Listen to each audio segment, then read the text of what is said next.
An audio medium unlike anything you've ever heard before. The pinnacle of sound experience. Jacked and Canned. Featuring John Tessman and Colby Tyler. A place where you will get the information you crave and hear about the topics that you love. Presented by themselves. Coming to you from the basement, bar, and the bedroom. Sponsored by no one. Jacked and Canned.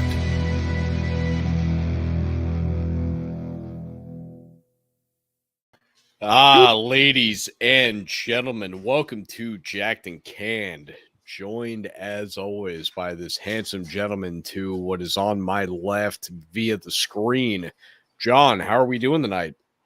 Doing good, buddy. I think I'm frozen, Colbs. Can you see me? Am I frozen? You're going to go for a bit right off the bat, huh?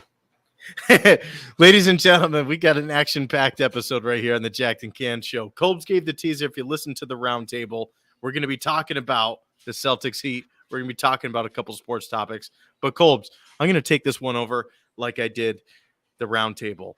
I want to talk about PlayStation 5 prices. All right, what's up with PS5? What's going on? Dude, I remember, like being a kid, seeing the Sony PlayStation 1, the PS2, the freaking PS3, and so on. In every generation, they've seemed to go up a little bit in price. I get it. There's more technology. It's more expensive. You know what's strange about that to me, John, is that I don't feel like there's actually, like, with inflation going the way that it has, I don't see how it's only gone up as much as it has, because I remember like the PS1 was like $150, something like that. The PS2 was like 200, 250. The PS3 was around 300. Like it seemed pretty consistent, and then it still seems pretty consistent. Like I don't feel like it's actually fluctuated in the way that most things have. To me, it's the polar opposite. So as I'm looking right now, these consoles are going for like $800-900 from like Walmart, QVC, $1,000. I'm like, dude, how can a kid want to like? It's got to be hard when you're a parent when you're like, I want a PlayStation 5, and the parent's like, yeah, this thing's probably $300, whatever. And they load it up and they're like $1,000. Yeah, no, not happening. You're not having that birthday present. Well, it's advanced out of just the childhood realm at this point. It's become for professional gamers. It's become for the guy that doesn't want to play the last generation. He wants the newest of technology because it's their obsession. So now we find ourselves in a world where anybody that considers himself a gamer, they have to have whatever the best thing that's out there is. And I'm going to be honest with you, I've played on the PS5 multiple times. I got a buddy that's got one. He's also got a Tesla, so you can assume the kind of person that we're talking about here. It's a man with money. But this guy, he's got this, and we played UFC 4 on it, and I swear it's no different than it is on my PS4. It's identical. We're going to catch some serious heat from the hardcore PlayStation fans. Oh, I don't care. They're going to be they can come after me. I did not see anything different at all. And like it felt exactly the same. The only difference was that it was on a bigger screen because you got a nicer TV than I do. Fair enough. Dude, it just blows my mind. Like I haven't had the opportunity to play on one in even the new Xbox, but it has me thinking like, what, the Xbox One? Or I didn't think they came out with anything since then. I think they came out with a newer version of the Xbox, the newest Xbox. It's called the Xbox Series X. They came out with that. That one is when? Because I didn't even hear about it. 2020. Oh, okay. November 10th, 2020. They came out with the Xbox Series X. Must not be doing so great. I literally have not heard about it until tonight. It's affordable. Well, a little bit. It's around that realm that I thought it would be in. It's $500 at Target and Walmart, and you could get a refurbished one for a little bit cheaper than that. But dude, it had me thinking. I'm like, damn, PlayStation, like almost like double the freaking price. I don't even know, Coles, if there is a feud anymore. There used to be. there used to be a big feud back in the day of PlayStation versus Xbox, and I don't know if that still exists. I don't know if I that's think still that huge. the price difference and the fact that I haven't heard of the Xbox X, that tells me something. And what that tells me is that PlayStation has won this war. They are now just known as the superior company because they essentially had been. Now, the PS2 was comparable to the Xbox, if I'm not mistaken. However, once it got to even PS3 and 360, it was like, oh, yeah, the PS3 is better. And then it was the PS4 and the Xbox One, and everybody said that the PS4 was better. So this to me just signifies PlayStation won that battle. So where's Nintendo in this whole thing? There's a huge market out there for Nintendo, and I know you're a fan of it. No, they're making their Mario parties now. So what they did, they actually did something significantly different than what the other brands did, which good for them because they finally figured out their niche. So they did something where they've come out with a game that you can play as a major, like a large group. Me and Michelle do this all the time. The same guy that's got the PS5, the Tesla. He's also got the Switch. And with the Switch, we play Mario Party. And it's hours of just entertainment, fun to blast, and it's super simplistic. You don't have to be good at video games to win at this. And they have other things, I'm sure, that you have to be relatively good at, but it's mostly based upon just older technology, kind of between the graphics, between what it is that you're doing. A lot of times it's a very simplistic goal. It's not like we roll dice in this game. Like we're not talking about anything incredibly intricate. Whereas like I'm playing PS, even I say even a PS4, but as I'm standing by, it's the same as a PS5. I have to think to myself, okay, if I kick this ball on this cross kick right now, where exactly do I need my guy to come in to try to head this ball into the net if I'm playing FIFA? Like, I need to have this down to a science before I even launch this ball out there. I can't just wing it, or else I know it's not going to be any good. Nintendo's got this thing won without having this thing won, because they're just promoting to everybody that's our age, that's having a ton of people over, and they're looking for something fun to do that doesn't take a lot of energy from a mental capacity. And the other fun games is the one Jackbox TVs. I hope that sticks around forever. And yeah, Michelle's a big fan of the Jackbox. I love it too. So if you don't know what that is, ladies and gents, make sure to go definitely check that out, because that's a great party kind of game.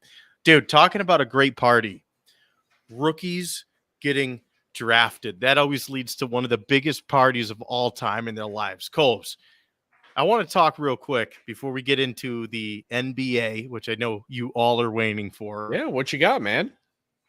Rookie expectations. Now, specifically, it could literally be any of the sports, NBA, baseball, NFL. But I want to talk about the top prospects, the big dogs that are supposed to be everything and anything. I'll kick off with baseball here. Somebody could get drafted at 17, 18 years old. They might be held in the minor leagues for about 6 years. Yeah. You usually don't see them hit the major leagues for a very long time. They have to still develop their game, and they do that in the professional league as a minor league affiliate. So they go from 18 to 24 years old. Now, here's what cracks me up. They end up getting promoted, and they could be one of the top prospects in the game. All eyes are on them. If they don't perform, fans across all of Major League Baseball, or literally any sport that you pick and choose here, jump on them so fast. Colbs, I didn't realize how short of a window professional athletes really have in their specific sports. For professional success, you have to do it within the first 3 years at a maximum. You're generally expected within the first 2 years, regardless of the sport. Once you hit the pro level, and granted, baseball and hockey are the only two that really keep them in the minors for any length of time. Yeah. If you get drafted early in football, if you get drafted early in basketball, you are in the starting rotation. You are in the starting lineup. You are on the starting roster. Beginning of the season, day one, game one, with the exception of the occasional quarterback who is there to mentor behind another quarterback for another year. before they take the field. And granted, most of the time, that shit doesn't even work out. Most of the time, that QB is still starting by like week 7 just because there's so much fan pressure. But no, that's the thing, John. If you don't come out here and if you're not Joe Burrow, Lamar Jackson, even going back a little ways, Ben Roethlisberger came out and had a really nice debut when he started out. If you don't have that, your fan base turns on you immediately. They say, I want you gone. I don't want a part of this player on my roster. I want a new quarterback. This guy we just drafted, garbage. Get rid of him. It is such a fast turnaround from being celebrated, where if you don't perform any sport right away and you're given a couple of games, whatever that might be, damn, those are some hard expectations to end up living on, Colbs. Now, that brings us to this next piece, the rookie salaries. If you're one of those top dogs at the end of the day, who really cares, because you already cashed in? Well, that's now different than it used to be too, especially in the NFL. You might remember in 2010, Sam Bradford was one of the highest paid. He was one of the highest paid quarterbacks in the NFL as he came out of college, and that's when they went and revamped the rookie wage scale. So now rookies don't cost a lot. That's why even like a Russell Wilson and in the same draft, even Andrew Luck, who's the number 1 pick overall, they get cut to a certain limit. You can't pay this rookie more than this because they are a rookie. And that's why you see so many teams that are up in the Super Bowl running have guys like we just saw last year with Joe Burrow, John, because he's still on his rookie deal. So he's not getting paid anything in comparison to what he will be paid throughout the course of his career. When he's a couple more years in, Joe Burrow is going to be making so much money, the Bengals won't be able to put together a roster to get him back to the Super Bowl. And that's ultimately what a large problem with like Aaron Rodgers is, because Aaron Rodgers is taking all the money from the team, so they don't have money to give to any of the players. Tom Brady, on the other hand, has taken pay cuts. He says, you know what? I realize that I'm worth more than this, but I don't need the money. My wife makes more money than I do. I've made a ton throughout the course of my 20-year career. I have all the money that there is to need in the bank. Yeah, you know what?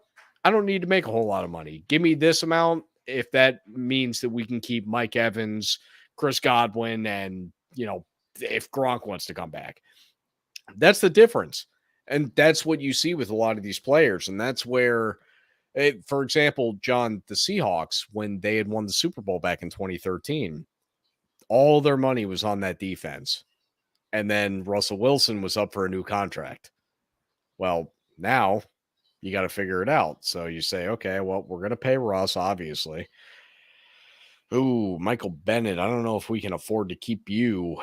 Oh, Richard Sherman, you're starting to get a little bit pricey over here. I know you're the best corner in football, but do we really need the best corner in football? Well, all of a sudden your defense becomes a lot worse than it was when it won those Super Bowls. And all of a sudden you see a completely different team. And it's just because one player takes all that money. And granted, I don't blame these players for doing it. But John, as it lies in sports, that is the structure, especially in the NFL.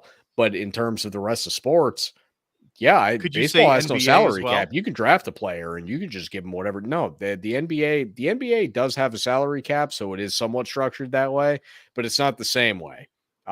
There is where there's a spot where a rookie can only make so much, but there is the max deal in the NBA. And the NBA max deal, by the way, is total bullshit. I just want to throw that out there because, for example, LeBron James can make the same amount of money as a ton of other players in the NBA. And it's just because whoever you feel your best player is, you can just give them the max deal. And that's what your salary cap allows. So LeBron James, for example, got a slightly lesser deal than Chris Paul did not too long ago. Hey, granted, we're going back a few years. And not that Chris Paul's a bad player, but he ain't LeBron James. It's just ridiculous. The way that these contracts are structured, there was a real coming of it too, because the salary caps change every year. It's not the same salary cap every year. It's based on revenue. So, for example, a few years ago, the NBA salary cap went way up. It shot up by multiple, tens of millions. And all of a sudden you started seeing guys that were rotation players making $76 million on their contract. And it's like, whoa, whoa, whoa, whoa. Like, that guy's not worth that. But now that you have the money, you're more willing to spend it. And then what happens when the salary cap comes back down? Well, now you have a player that thinks he's worth $76 million for a 5-year deal. And he's not worth that. He's not worth that at all, considering the new structure. But it's pretty damn hard to tell a player that. So they end up just constantly being on a Sacramento, on a team that's never going to go anywhere.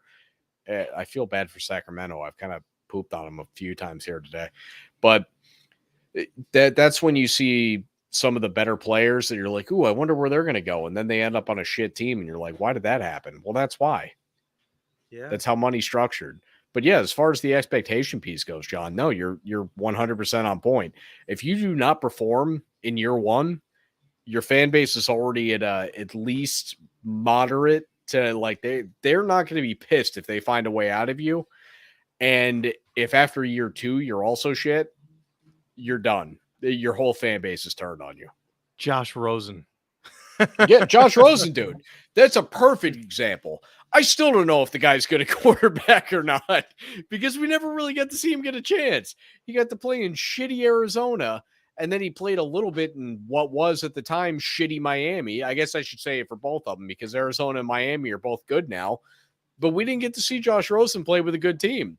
And now he's Matt Ryan. Well, not even Matt Ryan anymore. Now he's Marcus Mariota's backup.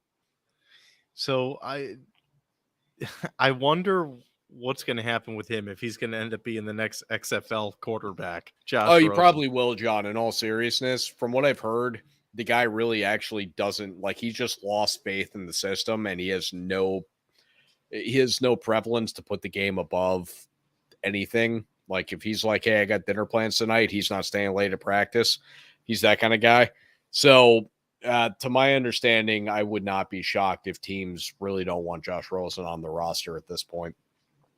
Damn, Josh. Well, hopefully that's not true, and hopefully he ends up getting a chance, because I still want to see him. But, hey, it's a perfect example of what ends up happening out there if you don't end up performing right away. It's a cutthroat world. All of sports. Every single one of them. It is. It's a business, John. That's true. Do what's best for business.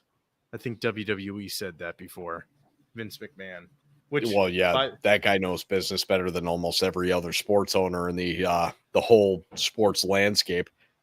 Super random. Did you ever end up seeing Stone Cold Steve Austin's match at WrestleMania? No, I don't want to watch it. I heard it was sad, and I don't want to see it. Oh, sad. I don't think it was that sad. I thought it was good. I think he's still got a little bit in the gas tank, and I'm hoping he ends up coming back again. Yeah, but I also know you're hopeful, and I don't want to take your word for it because you're very optimistic. Fair enough, Cobes. Fair enough. What you got? All right, are we ready? We're ready.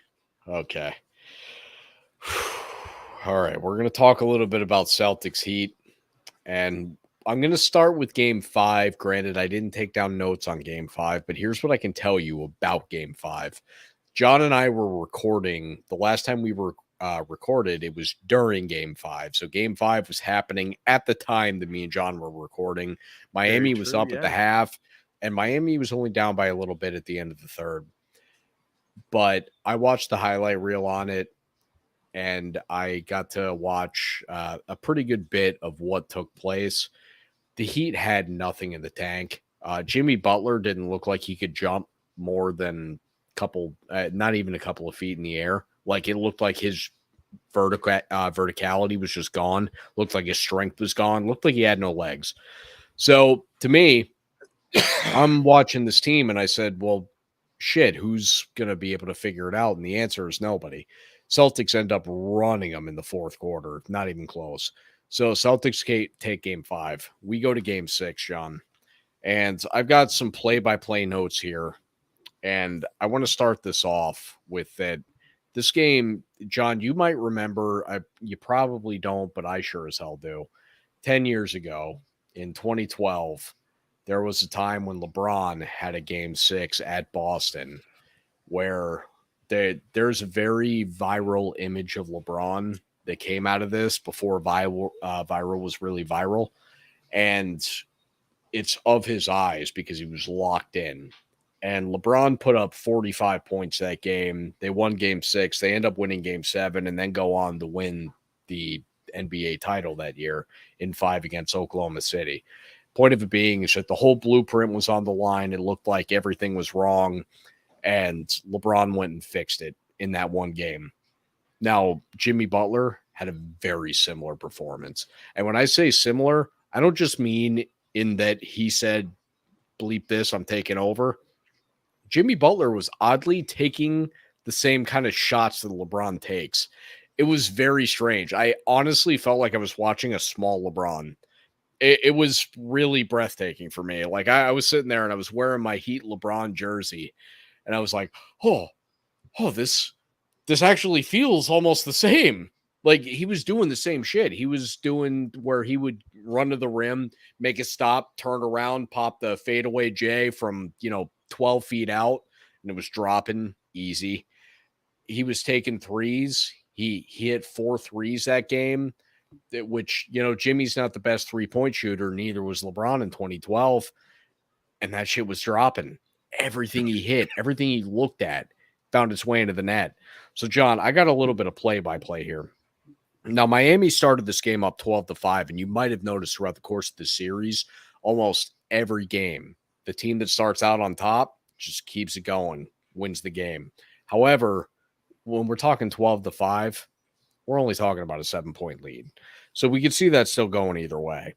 Now, Tatum hit a shot somewhere in the second quarter that made this game 32-31. It was still a Miami lead, but Tatum hit a nice little fadeaway, probably about a 14, 15-footer. And it was nothing but net. And the Heat had led the whole game, and the Celtics, with that shot, cut it to 1. I already thought this game was over. I thought the series was over. I was like, well, they gave it their all. They had a great first quarter. That's all they had left. Wasn't the case. Immediately followed up by Jimmy Butler nailing a 3. Just nothing but net. Not a little rim job, nothing off the backboard, nothing. Just, and it wasn't even like he set it up as this great shot. He literally just walked up, got open, and then got the ball thrown to him, and net. It was beautiful. It didn't even look like they tried. Jimmy had some time to set it up because he was so open. I don't know why they left him that open. If they had known the way the rest of this game was going to go, probably wouldn't have left him that open. Now, the Celtics went up 43-42, and then they get an and one. Now, at that point, I thought the game was over again. Celtics went up 46-42. I was sure that this was going to be the end of the game. Immediately after, Kyle Lowry misses a 2, but Bam is there with the tip in. So Bam cuts the lead to 2, and then immediately after that, they get a stop. Jimmy comes back, gets a steal, and then as he's driving down, he's about to go up and try to take a contested layup and looks back and sees that Bam's following. He throws that shit right back to the trailing Bam. Bam throws that down because although Bam Adebayo can be hesitant, if he's just the trailer on one of these plays, he's going to be knocking that shit in. Jimmy throws this thing right to him, and we're just talking like an immaculate slam, John. It was just beautiful to see. Ties the game at 46. And I'm still sitting here thinking to myself, like, nope, I think this is over. So now Max Strus was 0 for 14 in the series in 3-pointers going into this. Max Strus gets one of these inbound plays where there is like 1.4 seconds left on the shot clock. So he's got to just catch it and shoot it. And it was not a good shot. And he takes this thing and it just right through. Breaks Max Strus's 0 for 14, gives him finally 1. And we're talking about 3 minutes left in the third, or 3 minutes into the third quarter. Now, John, another thing that I'm going to mention with this is that Max Strus hitting that 3 really changed the last couple games of the series. as to just somebody else that can not only take and make a three, but we're going to move that over to game 7 at some point as I break into that coverage as well. Now, after about another 5 minutes, Strus hits another.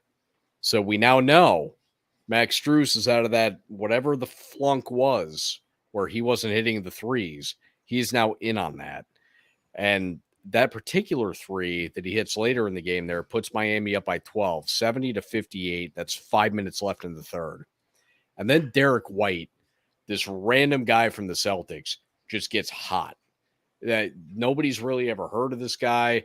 Granted, Celtics fans have, and I know that the whole Boston media would sit here and tell me, nah, we know all about that guy. We know about White.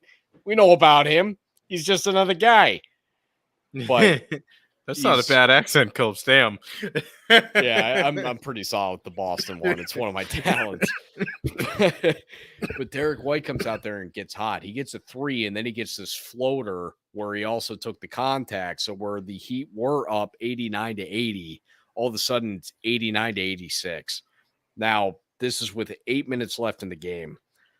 Horford eventually, a little bit later, ties this game 94-94 with his own three, set up, by the way, by Derek White.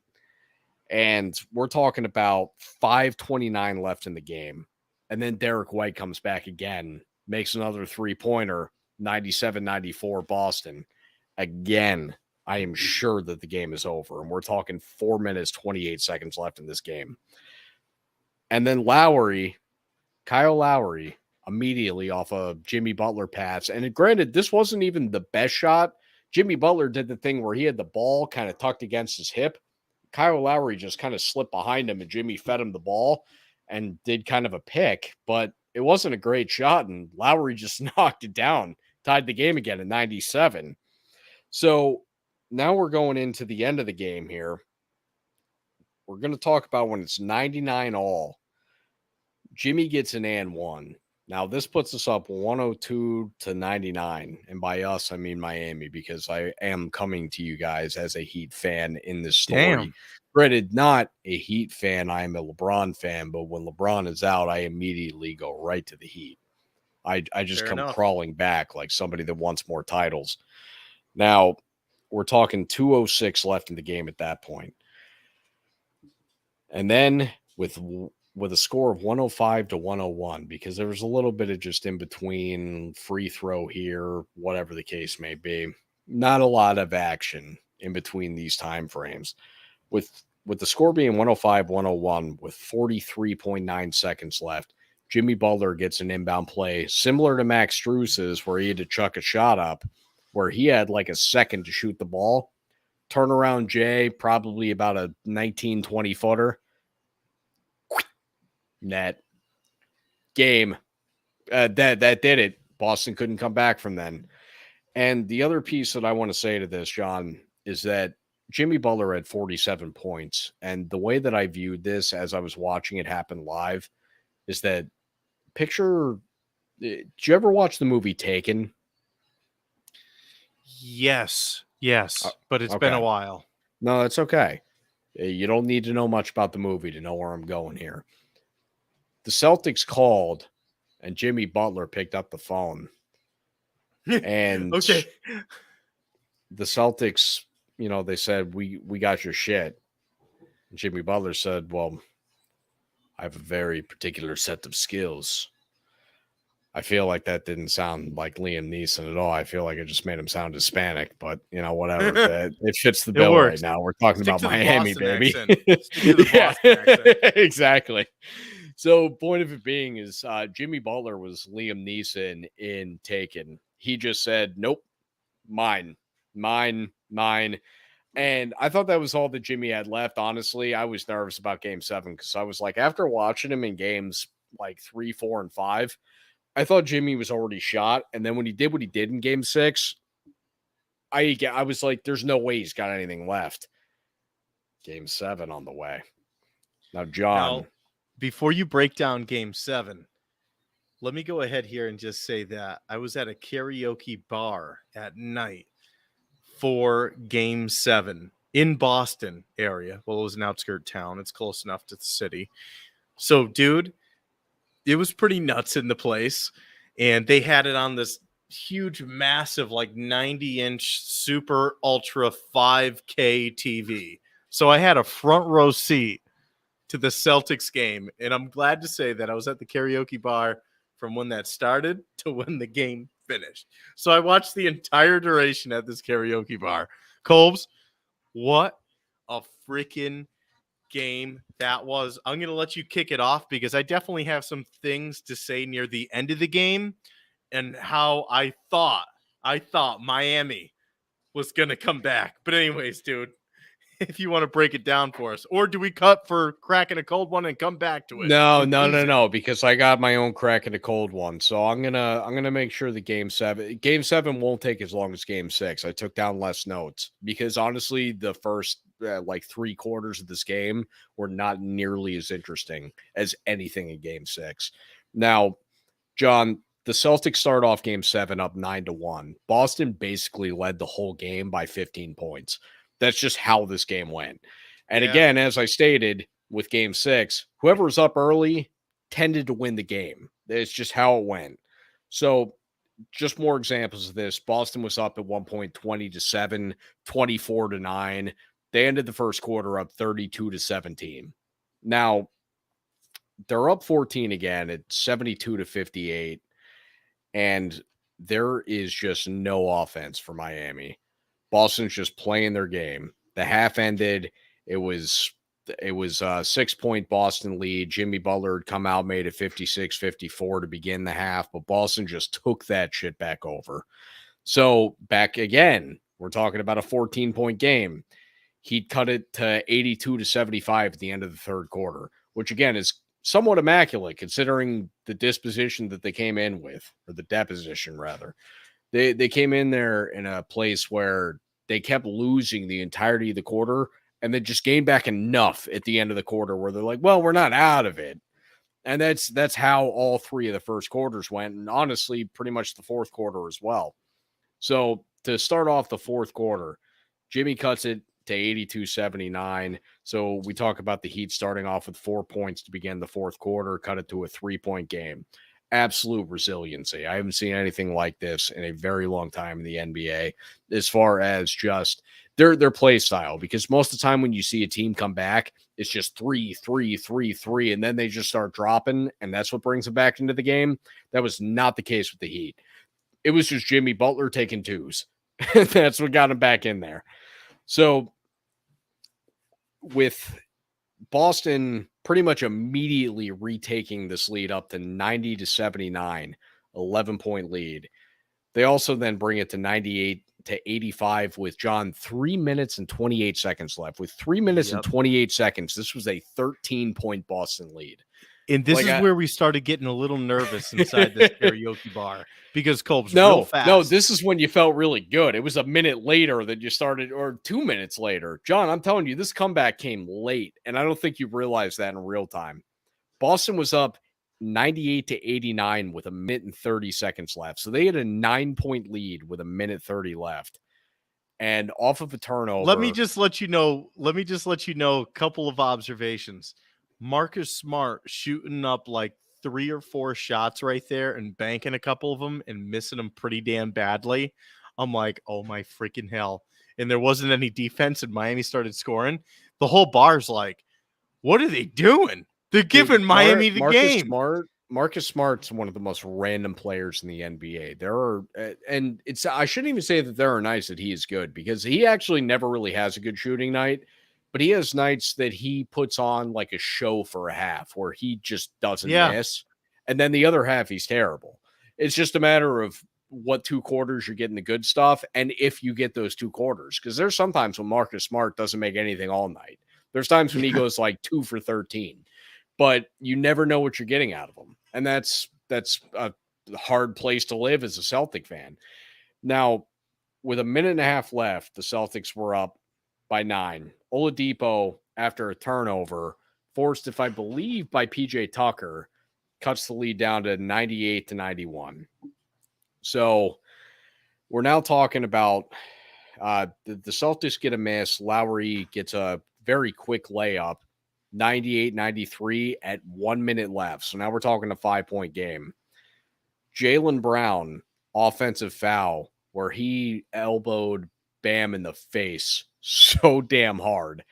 And it was not his intent, but it was the way he came in. He was trying to get the contact, and he got the contact, but unfortunately for him, the contact was that he threw his own elbow straight into Bam Adebayo's face. So Bam Adebayo sitting there like, hey, guys, kind of got hit. And Jaylen Brown is upset with the foul, obviously, because everybody's upset when they get called for a foul. Gives the Heat the ball back. Max Strus hits a crazy three. I'm talking like Max Strus just kind of like dribbled around real quick and then just fired one up. And remember what I told you in game 6, when he broke that 0 for 14 from 3, they started raining down. Every time he looked at a 3, it dropped. Max Strus cut the lead from being back 14 not all that long ago to 96-94 Boston. Boston goes down. They get a miss. Jimmy Butler ends up coming out. The Heat get the rebound. Outlet to Jimmy Butler. Runs up to the three-point line. And Al Horford was backing up to the rim because he knew, like, hey, Jimmy is going to want to try to get to the rim right now because that's Jimmy's game. Jimmy said, nope, going for the 3 because you backed up. Coles. Rim. And John, here's another thing about that particular shot, John. There was a spot with 1:30 left in the second quarter where Jimmy Butler in transition took the same exact shot. Same place on the court, same everything. And I haven't heard any national media outlet talk about this. This is me doing my research, MFers. Jimmy Butler took the same shot at about the same time 1 half ago. Nothing but net. Jimmy nailed the shot. So this has been a very controversial shot that Jimmy took because obviously with him not hitting it, it made it a lot easier for the Celtics to win. There's a lot of talk about should have Jimmy driven to the rim? Should he have done this? Should he have done that? I'm okay with Jimmy doing whatever the hell he wants to do there because Jimmy's the only reason that they were there in the first damn place. That's and so true. Jimmy can take whatever shot he wants there because Jimmy's the only guy that's ultimately hitting shots whenever he feels like hitting shots. So if Jimmy wants to pop up and take a 3, Jimmy's going to pop up and take a 3. Live and die with it. And I'm okay with it. He hit the shot 2 quarters ago. I don't think anybody else noticed that, but he hit the same exact shot, John. Now, with that said, the other piece that I want to bring up in this game is that with 11:03 left in the third quarter, and John, did you have something to come in with? Because I did actually hear you try to chime in with something, and I just overtook you. No, I was just going to say, man, I remember that very shot right there. And I remember watching it like it was going in slow-mo. And I said, damn it. I said, he did it. He freaking got it. And I saw that it hit the rim. I thought he did too. I was like, Jimmy, there's no stopping Jimmy. I was like, yeah, he was just whatever shot he wants, he's got to get it. So I was in the same boat. But John, with 11:03 left in the second quarter, there was a shot from Max Strus that was counted as a 3 ball. 3 minutes later, they went and reviewed. So the game had been being played and everything. And granted, this does happen in basketball where they review the shot to see if it's a 3 or if it's a 2. They reviewed the shot and decided that Max Strus stepped out of bounds, and they took 3 points off the board. So Miami had a 3 wiped away. Now, at the time of this happening, it brought the game from 65 to 57 to 65 to 54. So the Celtics gained 3 points just off of that. Now, I will not use that as the reason that the Heat lost because that happened in the third quarter. There was still damn near half a game to be played at that point. To recover from it. Yeah. Yeah, there was plenty of time. Like you knew at that point, okay, well, now we just got 3 more we got to get. But when you consider the final outcome, those 3 points are huge. And there's a lot of talk about that too. Now, when I look at it, if I'm being honest, to me, it does look like he's in bounds, but I'm not going to sit here and be the guy yelling, no, he was in bounds. You guys bleeped up. You guys messed this call up. You ruined the whole series. You ruined the season for the Heat. No, I'm not going to do that because that's, like I said, they had plenty of time to make it up. there were a lot of bad calls in Super Bowl 40 with the Seahawks and Steelers. And even though I hate the Steelers to this day, I don't blame them, or I don't blame the refs even for why the Steelers won that Super Bowl.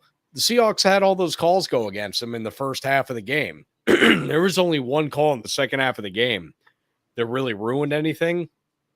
And yeah, it was a bad call, but you have time, and they lost 21-10. You got to put up more than 10 points. Like there's as much as people want to complain about referees, you have to be able to overcome what the referees do to you. And especially when there's a lot of time left. At that point, there was basically a whole half, because when this call came down, there was 8 minutes left in the third quarter. That is 4 minutes into the second half.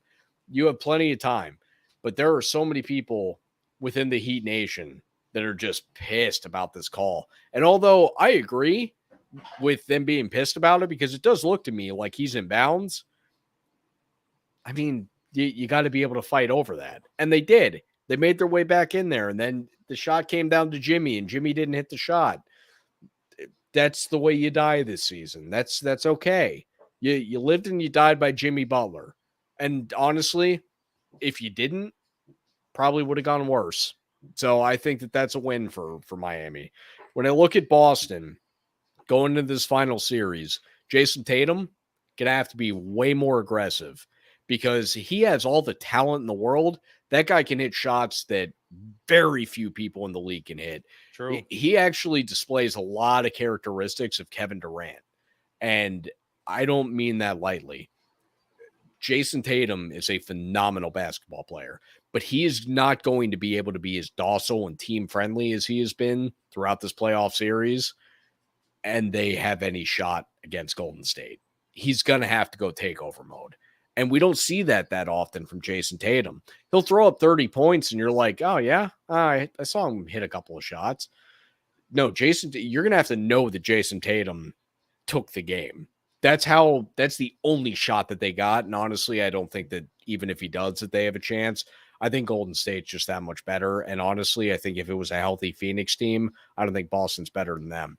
But I will be rooting like hell for Boston, because I do not want to see Golden State and Steph Curry win another goddamn title. I am not here for that. I will be rooting for Boston the whole way.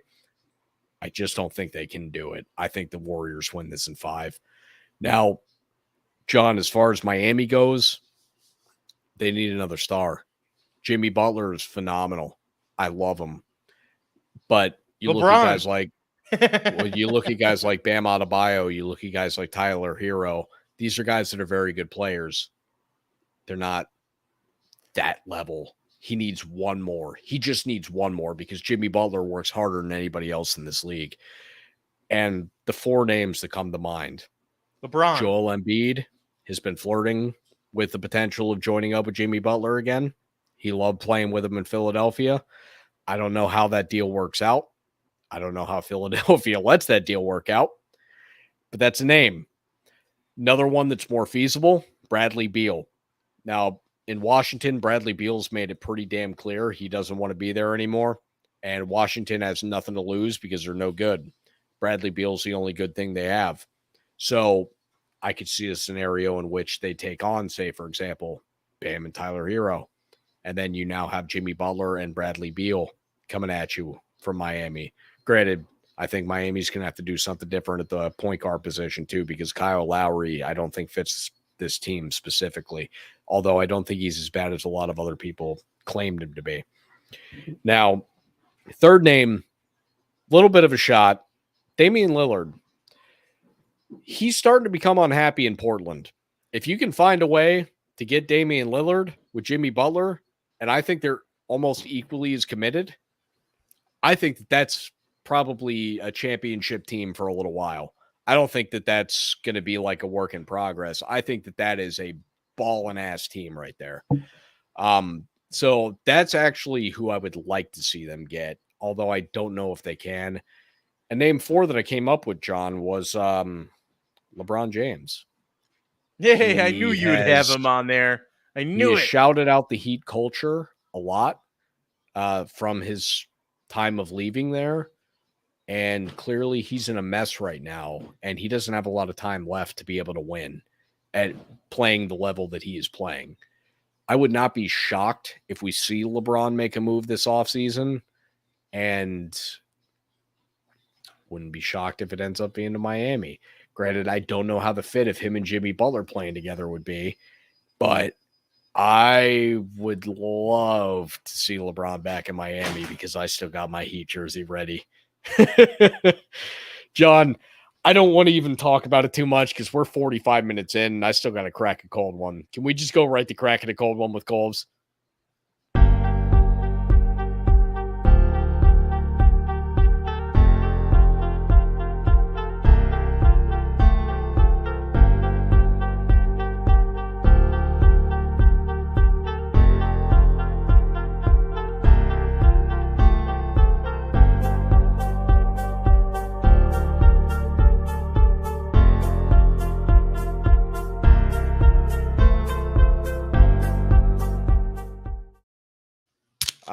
Ladies and gentlemen, welcome back to Cracking a Cold One with Colbs. John, this is the segment where I drink a beer and you tell the audience something you find fun, interesting, or otherwise. John, what do you have for the audience tonight? Ladies and gentlemen, I wish you could see the behind the scenes and how fast Colbs runs away for that 30-second break. You didn't give me a heads up that you were doing it. You just did it. I did, because I wanted to see how fast you could be for that. So, ladies and gents, that's my little takeaway from today. I got the headphone in at 2 seconds left. I was prepared to take over the segment for it, man. What do you got in your mind today? No, you're supposed to give them something fun and interesting so I could drink a beer. I earned it. That is my fun and interesting topic. It is how badly I want you to see the behind-the-scenes footage of how quick Colbs runs from time to time, especially today, because I did not give him one single heads up. I do have my own little mini crack in a cold one with Colbs segment, though. Colbs, moving sucks so bad. Moving is horrible. I don't like it. I'm fine. Everything's going to be moved. But, dude, it's just nothing is fun about it. Nothing. No, moving sucks. I'll kick it over to you, dude. All right, cracking a cold one with Colbs tonight. I was at work today, and when I was in the break room, I noticed that my hometown in Florida was on the news today. And I was like, oh, holy shit. So I'm like pointing out to everybody that's in the break room, like, hey, that's where I grew up. That's where I grew up. That's the town I grew up in. Holy shit, that's the park that's right next to where I lived. And it turns out that the reason being is that somebody threw a Frisbee. It went into a pond, and he went in there to get the Frisbee, and a gator ate him. So, what? Yeah. So a little bit different than the traditional reasons that you would be looking for somebody to be on the news from your hometown. And granted, that is sad, but I want to revel more so in the fact that, my hometown only comes on the news for bad shit. And it's kind of disappointing because the last 2 times that I've seen the news with my hometown being a part of it, or 3 times really, somebody got shot and crashed into a tree. One was my aunt with animal abuse, and one was my dad. And I'm like, okay, like this is bullshit. Like, why can't I ever see news from my hometown that's positive? Like, is there anything good that happens there? This is bullshit. Like, like maybe it is for the best that I came up here, huh? Because it turns out that I kind of grew up in a shitty place, huh?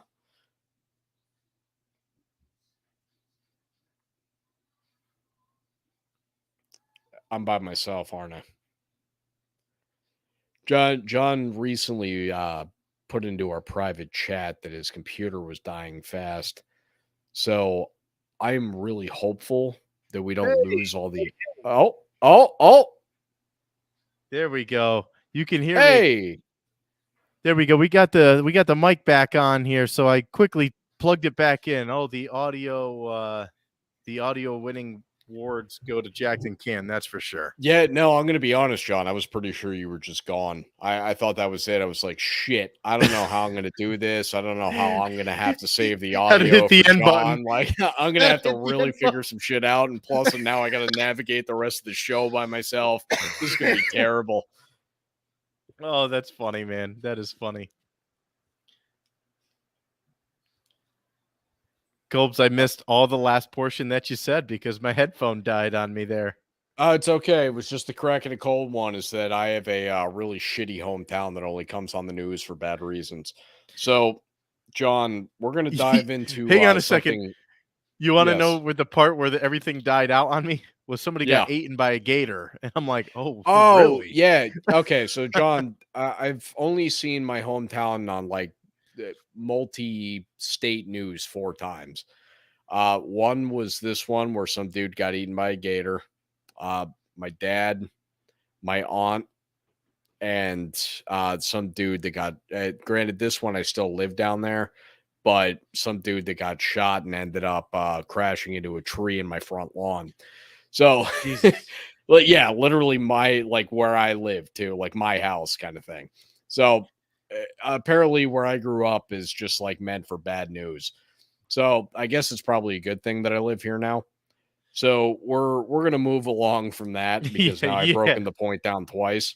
John, I want to mention my skin tone right now is and granted the camera actually makes it look pretty good, but I have a color of skin that is definitely not in the Crayola 96 box.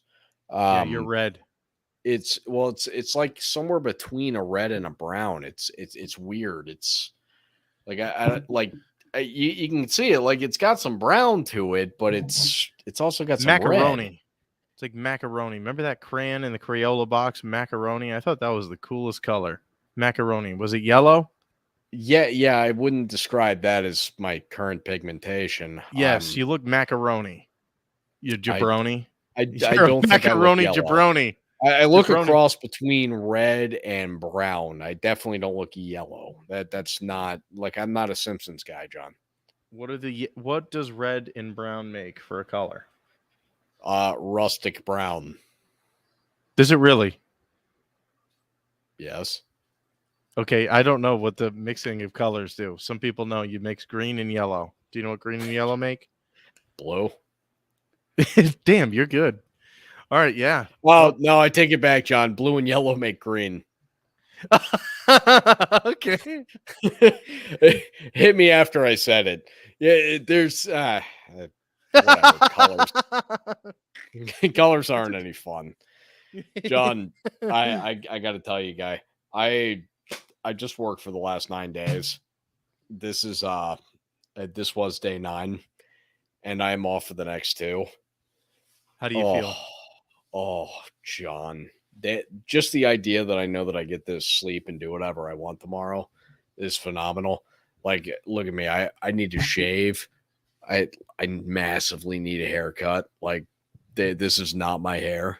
Like, my hair is always like, I get a 0 on the sides. Like, this is skin usually all through here. I can't fathom how it is that I look right now. I look terrible. I needed this. I just spent like 3 of the last 4 days in the sun, obviously, at work. So I'm pretty ready for 2 days of just not having to do anything. By the way, while we've been doing the show, Michelle, I think, entirely cleaned the entirety of the kitchen floors.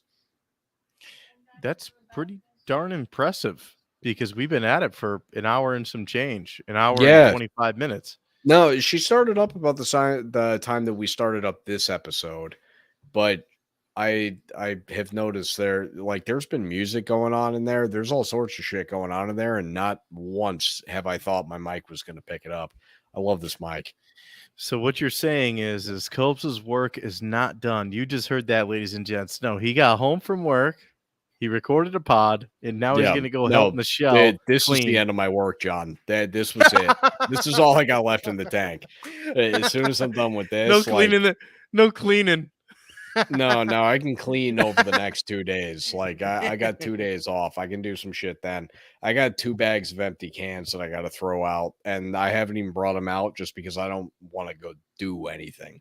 Like, this podcast is the last thing that I am doing for at least, like, a solid 48 hours. Solid 40. Well, okay. Now I take it back because I'm sure I'll do stuff over the next 2 days, but it's gonna be not like work stuff. I'm so happy, man. Like I'm dead at this point. You can probably tell, like my energy hasn't been as great as it usually is. And I was all about game six and game seven of those Miami Heat and Boston Celtics series games. I just can't even bring myself to like maximum energy at this point. I just have nothing left. Well, ladies and gents, he gave you his heart. He gave you his soul. That right there is the Shifty Hippo. I'm John Falco. Make sure that you stay tuned for another Jacked and Canned episode coming next to your computer week. screens, tablets, phones, something, wherever the hell we are. You almost made it sound like you were going to promote an episode we're about to do. I was going to say, John, there's not a shot in hell we're doing another episode right now. We ain't doing nothing. We can't even promote any of them that we do. So, ladies and gents, stay tuned until the next time that we do.